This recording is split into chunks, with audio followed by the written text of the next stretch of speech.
네, 반갑습니다. 안녕하세요, 이정훈입니다. 김명주 작가님 얘기 들어야 되니까 짧게 말씀드리고 내려가겠습니다. 일단 여러분들이 여기 계신 곳 있잖아요. 대한민국에서 모 기업에서 이 근처에 건물을 하나 지으셨어요. 건물을 지으셨는데 홍콩에서 유명한 풍수지리사가 왔는데 땅을 봐주는, 자리를 봐주는 데만 50억을 드렸다고.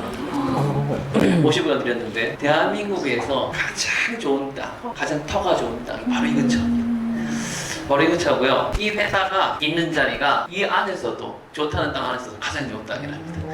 근데 거기에서도 가장 에너지가 좋은 곳이 지금 여러분들 계신 이 자리입니다.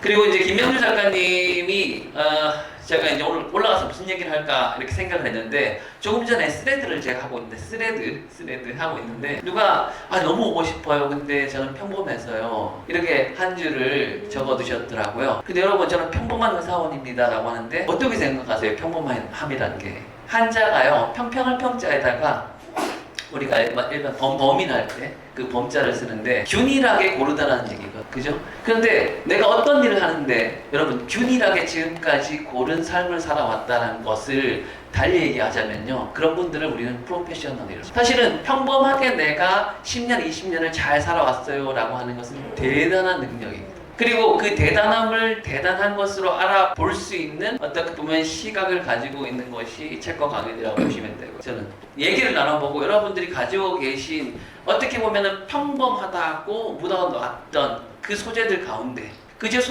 내가 차별화해서 경쟁할 수 있는 부분이 있지 않을까라는 어떤 일만의 가능성을 가지고 우리는 대화를 나눠봐요. 네, 기획자로서 그런 부분이 즐겁고 좀 기대하고 있습니다. 자, 이야기는 여기서 마무리하고요. 이제 김명주 작가 이야기 좀 자세하게 들어볼 시간을 가져보도록 하겠습니다. 전 여기서 인사 마치겠습니다. 감사합니다.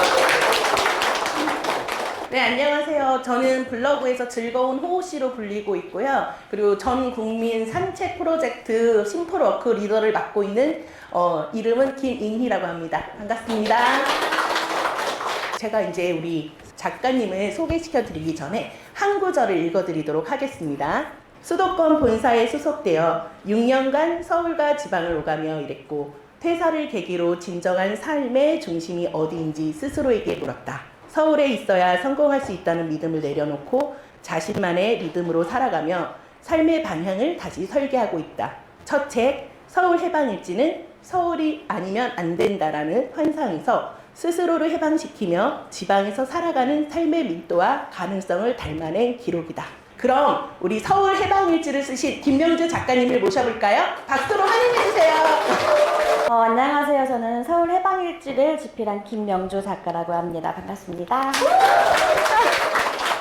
일단 시작하기 전에 질문부터 먼저 하나 드리고 시작하도록 하겠습니다. 나는 서울에서 왔다. 좋습니다. 절반 이상이시네요. 나는 오늘 여기까지 지방에서 왔다. 지방이 어디까지 지방? 일단은 확실히 서울에서 오신 분들이 훨씬 더 많기는 한데, 그러면 또 한 가지 질문. 나는 이미 서울 해방일지를 읽었다. 감사합니다. 바지 팬분들이라고 생각하고 편하게 진행을 하도록 하겠습니다. 자, 일단 서울 해방일지 같은 경우에는 몇 가지 키워드를 가지고 있는데, 그 중에 저희가 가장 중요하게 생각했던 게 탈서울이었습니다. 근데 그 탈서울이 무조건 서울을 떠나자, 지방이 최고다 라는 얘기를 하고 싶었던 건 아니었고, 서울이 아닌 지방에서도 충분히 행복하게 살아갈 수 있고, 단 서울에 있는 게 내 의지가 아니라 억지로라면, 어쩔 수 없이 살기 위해서 살아가는 거라면 이번 기회에 조금 더 다른 시각으로 주변을 둘러볼 수 있는 시간을 가지시길 바라는 마음에서 책을 집필을 했고요. 요즘 MZ들은 서울을 떠난다라고 많이 얘기는 하고 있지만 아직까지도 많이 부족한 것 같기는 해요. 아직까지도 무조건 서울에서 성공할 수 있어, 서울이 아니면 안 돼 라는 시각들이 여전히 많기 때문에 그 생각들을 없애고 싶었던 마음도 굉장히 컸던 것 같아요. 자, 그래서 저는 이 책을 쓰면서 이렇게 생각했습니다. 앞으로 내 인생은 무조건 내가 결정하는 삶을 살겠다고 굉장히 많이 생각을 해왔던 것 같고, 자, 그래서 지금 이 시간부터는 두려움 때문에 떠나지 못하는 모든 분들을 위해서 제 책, 그리고 여러분들의 인생에 대해서 생각해 볼 수 있는 귀한 시간을 조금 가졌으면 좋겠습니다. 자, 여러분, 서울이라는 딱 단어를 들으면 어떤 문장들이 생각나세요? 화려한 불빛. 좋습니다. 화려한 불빛. 좋아요. 일단 가장 먼저 반짝이고 화려한 빌딩이 생각이 나실 거고요. 또 대표적인 기회의 상징이기도 하죠. 그리고 정보도 굉장히 많이 넘쳐요. 웬만한 브랜드 수도권이라든지 모든 게 다 서울에 있기 때문에 이거 너무나도 당연한 얘기긴 한데, 자, 반짝이고 화려한 빌딩 있으면 뭐예요? 너무 눈부셔서 가끔은 제가 너무 초라해 보이는 시기도 있었던 것 같아요. 자, 기회의 상징은 어떤가요? 기회는 많지만 대신에 경쟁이 너무나도 심한 땅이기도 하죠. 자, 넘치는 정보도 마찬가지입니다. 정보가 넘쳐도 요즘에는 또 SNS라든지 온라인이 너무나도 강하기 때문에 어디에 있던 간에 정보는 내가 원하면 어디서든 얻을 수 있는 시대이기 때문에 굳이 서울이 아니어도 괜찮습니다. 자, 그래서 저는 회사를 다니면서 저한테 질문을 했어요. 여기 지금 제 전 회사 동료들이 많이 와 계신데 일단 사죄의 말씀부터 먼저 드리도록 하겠습니다. 회사가 사랑하진 않았어요. 뭐 이렇게 혐오했던 건 아니지만 사랑하진 않았던 것 같아요. 그래서 어느 순간 퇴사하기 1년 전부터 진짜 이게 내 삶일까? 라는 질문을 던져봤더니 아니 라는 대답이 1초도 안 돼서 떨어졌고요. 그러면 나는 지금 이 회사를 다니면서 지금 정말 행복한가? 라고 또 질문을 던져봤더니 거기서도 또 아니 라는 질문이 나왔습니다. 그래서 저는 바로 짐을 쌌고요. 그게 제 퇴사의 시작이었습니다. 자, 그래서 퇴사를 하고 나니까 굉장히 많은 것들이 느껴졌는데 가장 먼저 당연히 고정적으로 들어오던 월급은 사라졌지만 훨씬 더 의미 있는 저만의 시간을 보내게 됐고요. 집의 크기는 사실 그때랑 지금이랑 다르진 않았습니다. 똑같은 곳에 살고 있기 때문에 집의 크기는 똑같지만 훨씬 더 심적으로 마음의 여유가 조금 풍부해진 것 같아서 짜증이 안 나요. 그때는 눈만 마주치면 짜증이 났던 분들이 몇 분 계시는데 다행히 이 자리에는 안 계시고요. 조금 마음의 여유가 굉장히 많이 생겼고 그리고 미처 몰랐던 제 모습을 굉장히 많이 발견을 했어요. 자, 그리고 SNS! 지금 저랑 SNS 친구분들 많이 계시죠? 이게 SNS를 저는 사실 이해하지 못했었어요. SNS는 뭐 시간의 낭비다, 한가하다, 어떻게 저렇게 매번 사진을 올리고 글을 쓰고 그런 시간들이 도대체 왜 가능하지? 라고 생각을 했었는데 SNS는 알고 보니까 시간 낭비가 아니었습니다. 오히려 나를 알리고 내 글을 쓸 수 있는 브랜딩의 첫 걸음이다 라는 걸 깨닫게 됐고요. 자, 지방은 기회가 없다. 이것도 아니었어요. 목표만 확실하다면 지방에서든 어디든 서울에서든 충분한 기회는 저를 기다리고 있었습니다. 자, 그리고 서울을 떠나면 뒤처진다. 이거는 진짜 옛날 얘기죠. 정말 그렇게 생각하셨나요? 저는 대전에 살고 있지만 제가 지금 이미 이 자리에 서 있습니다. 저는 뒤처지지 않는 삶을 살고 있다고 확신하기 때문에 서울을 떠나면 뒤처진다는 얘기는 절대적으로 믿지 않고요. 근데 혹시라도 10년 전이면 그랬을 수도 있었을 것 같아요. 10년 전이었다면 아마 저도 서울 해방일지라는 책을 쓰지는 못했을 것 같지만 지금은 너무나도 빠르게 변화를 했고 지금은 충분히 자신 있게 말할 수 있을 정도로 기회는 어디에나 있고 어디에 살든 목표만 확실하다면 절대적으로 뒤처지지 않는다 라는 자신감을 가지셨으면 좋습니다. 자, 그러면 퇴사를 하고 뭘 했느냐? 일단은 일주일 푹 쉬었어요. 1년은 솔직히 쉴 생각이었는데 일주일 만에 그 생활이 질려버렸어요. 그래서 네이버 스마트 스토어에 사업자를 내고 해외 구매 대행을 시작을 했었는데 이때 제가 온라인에 대해서 굉장히 많이 배웠던 것 같아요. 중국 사이트를 직접 번역하고 상세 페이지를 만들고 쇼핑몰을 운영하면서 한참 또 그 시기가 겨울이었어요. 그래서 스키복을 스마트 스토어에서 굉장히 많이 판매를 했던 기억이 나는데 문제는 못하겠더라고요. 시간이 하루 종일 상세 페이지 번역하고 올리고 주문 들어오면 보내고 이게 끝이 아니고 문의가 너무 많이 오는 거예요. 왜냐면 해외 배송은 배송이 느리니까 이미 로켓 배송에 익숙해진 인간들은 참지 못해요. 핸드폰이 매일매일 불이 나는 거예요. 그래서 나 행복하려고 퇴사했는데 나 해외 구매 대행하고 더 불행한 것 같아. 그래서 곧바로 그때부터 블로그랑 전자책을 집필하기 시작을 했습니다. 자, 블로그를 통해서 처음 글을 쓰다 보니까 나 생각보다 글 쓰는데 조금은 소질이 있는 것 같아.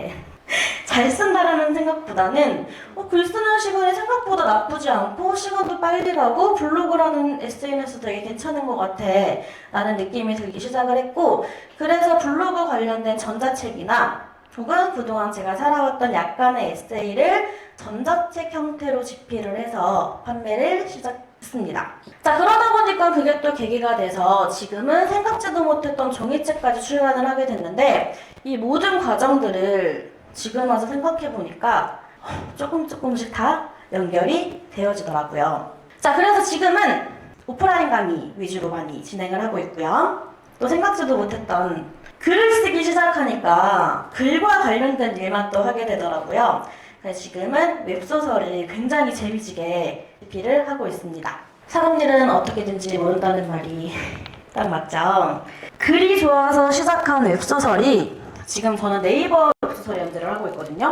조회수가 첫 소설인데도 불구하고 오늘 보니까 또 23만까지 올라갔더라고요. 생각보다 조회수가 괜찮은데? 그러다 보니까 더 재밌고 지금은 가장 많이 애정을 쏟아서 쓰고 있기는 한데, 여기서 끝이 아니었어요. 재밌어서 한 일은 결과가 너무너무 확실했어요. 네이버에서 승격됐다고 이메일이 도착을 하기 시작했고, 출판사에서 웹소설을 보고 또 이렇게 연락이 오기 시작을 했습니다. 저희가 이 말씀을 왜 드리냐면, 저는 글을 좋아했던 인간은 아니었어요.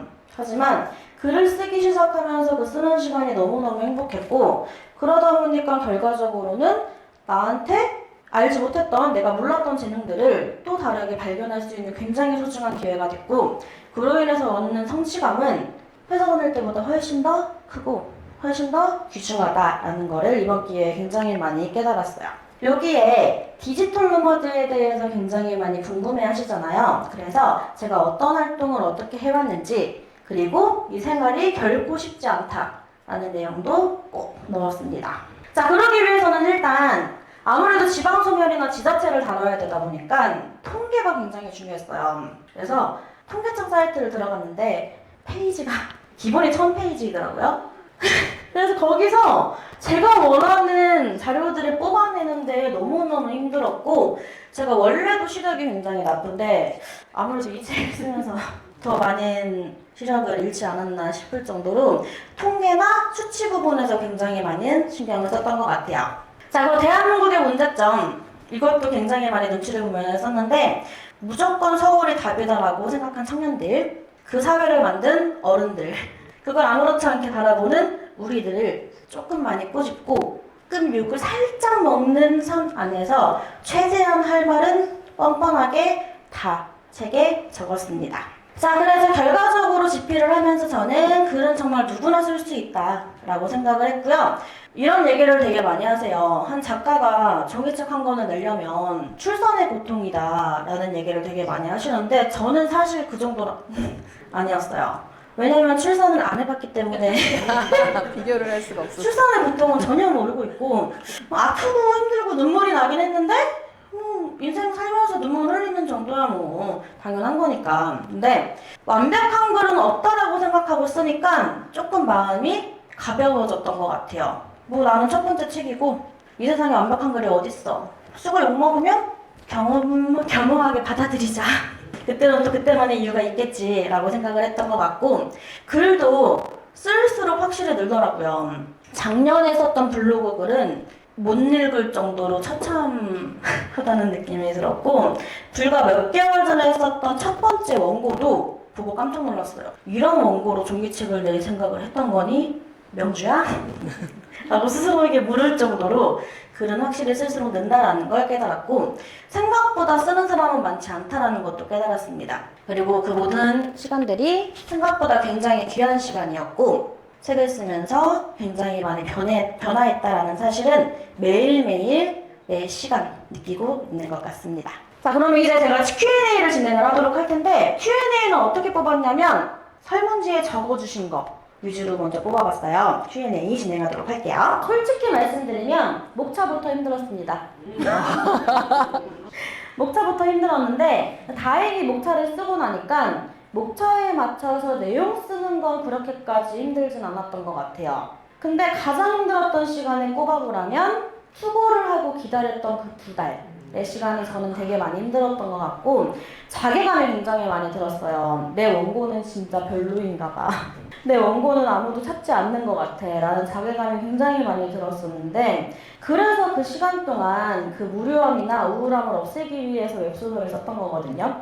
그래서 지금 생각해보면 어차피 다 필요했던 시간이었어 라고 지나고 보니까 그렇게 또 생각을 할 수 있었던 것 같아요. 그 사랑은 사랑으로 잊혀진다 그러잖아요. 책을 썼던 고통을 다시 글을 쓰시면서 이겨내셨답니다. 박수! 너무 멋져요.